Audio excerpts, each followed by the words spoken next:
Hindi aksidente na naririnig mo ito ngayon.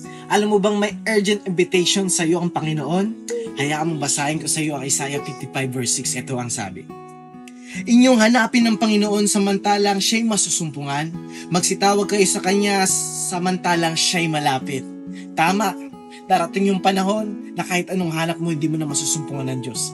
Darating yung panahon na kahit anong tawag mo, siya ay malayo na.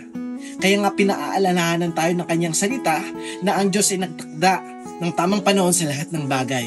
Kaya nga sabi ng Hebrews 9:27, and it is appointed unto man once to die, and after this, the judgment. Tama, ikaw at ako haharap tayo sa buhay na Diyos. Walang maitatanggi, walang maitatago, lahat ng katotohanan ay malalantad. Kaya nga pinaalalahanan tayo ng Kanyang salita sa Jeremiah, kapag hinanap natin siya ng buong puso, mahahanap natin siya. Kaya nga sabi ng James, when we draw near to Him, He will draw near to us. Ano pang rason para hindi natin makatagpo ang Diyos? Ito ang panahon, kapatid, para tayo ay mag-respond sa Kanya. Kaya sabi ng Hebrews 3:15, if today you hear the voice of God, do not harden your heart. This is the moment. Kapag nasa kadiliman ka, He is the light. Kapag you need peace, He is the Prince of Peace. If you need answer, He is the answer.